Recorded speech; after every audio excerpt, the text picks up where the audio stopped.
ছোট বন্ধুরা, আমরা আজকে একটি মজার গল্প শুনব। গল্পের নাম কবিরাজের ভুল মন্ত্র ও কালো ছায়া। তাহলে চলো গল্পটি শুনি। গ্রামের শেষ প্রান্তে একটি পুরনো ও জরাজীর্ণ কুঁড়েঘর দেখা যাচ্ছে। সন্ধ্যা নেমে আসছে, আকাশের রং গাঢ় নীল। বাঁশবাগানের ওপর দিয়ে একঝাঁক কাক কাঁ কাঁ শব্দ করে উড়ে যাচ্ছে, যা একটি ভুতুড়ে পরিবেশ তৈরি করছে। কুঁড়েঘরের ভেতরে টিমটিমে হ্যারিকেনের আলো জ্বলছে। বৃদ্ধ কবিরাজ মেঝেতে বসে আছেন, তার পরনে ধুতি আর গায়ে একটি মলিন চাদর।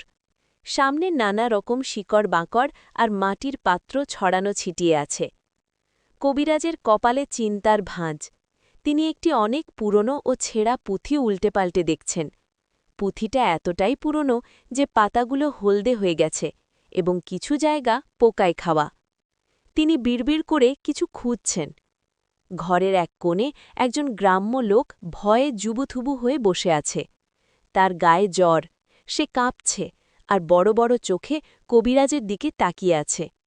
লোকটির ছায়া দেয়ালে কাঁপছে, যা দেখে সে আরও ভয় পাচ্ছে। কবিরাজ বিরক্ত হয়ে হ্যারিকেনটা কাছে টেনে নিলেন, চশমাটা নাকের ডগাতু থেকে ঠিক করে নিলেন। তিনি পুঁথির একটি বিশেষ মন্ত্র খুঁজছেন, যা জ্বরের ওষুধ বানাতে কাজে লাগবে।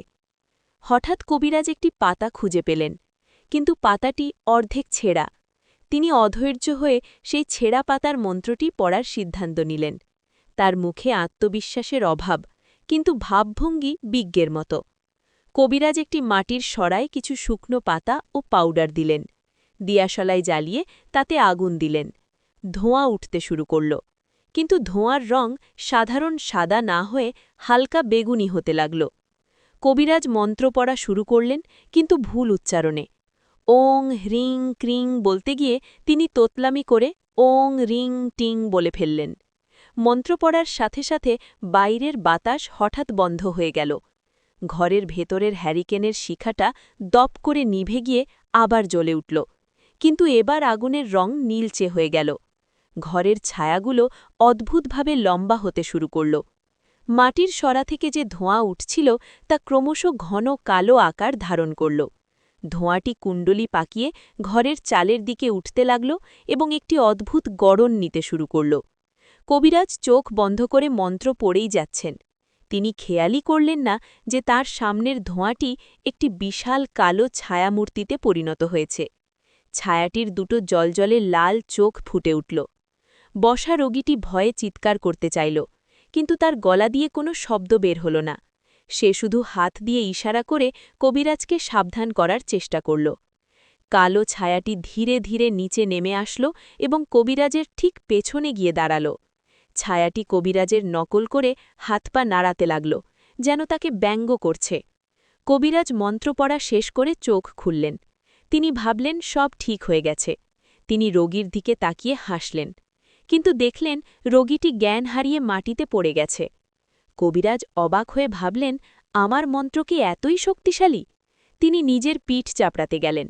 ঠিক তখনই তিনি অনুভব করলেন তার পিঠের ঠান্ডা একটি হাত স্পর্শ করেছে। কবিরাজ ভাবলেন এটা হয়তো তার পোষা বিড়াল। তিনি হাত দিয়ে সরানোর চেষ্টা করলেন, কিন্তু হাতটি মানুষের হাতের মতো মনে হল, অথচ বরফের মতো ঠান্ডা। কবিরাজ আস্তে আস্তে ঘাড় ঘুরিয়ে পেছনে তাকালেন। তার চশমাটা চোখ থেকে খুলে পড়ে যাওয়ার উপক্রম হল। তিনি দেখলেন তার ঠিক পেছনেই বিশাল কালো ছায়াটি দাঁত বের করে হাসছে। ভয়ে কবিরাজের গলার ভেতর থেকে শব্দ বের হল। তার মাথার টাকের ওপর যে কটা চুল ছিল সেগুলো ভয়ে সোজা হয়ে দাঁড়িয়ে গেল, কার্টুন স্টাইলে। ছায়াটি হঠাৎ ভাঁও করে শব্দ করল। কবিরাজ ভয়ে লাফ দিয়ে একেবারে ঘরের চালের বাঁশের সাথে ঝুলে পড়লেন। তার ধুতিটা নিচে ঝুলে রইল। ছায়াটি এবার ঘরের জিনিসপত্র নিয়ে খেলা শুরু করল। সে কবিরাজের হামানদিস্তাটা শূন্যে ভাসিয়ে লোফালোপি খেলতে লাগল। মাধ্যাকর্ষণ শক্তি যেন সেখানে কাজ করছে না। কবিরাজ ওপর থেকে ধপাস করে নিচে পড়লেন। সোজা গিয়ে পড়লেন একটি বড় মাটির কলসিতে। তার মাথা কলসিতে আটকে গেল। তিনি হাত পা ছুটতে লাগলেন,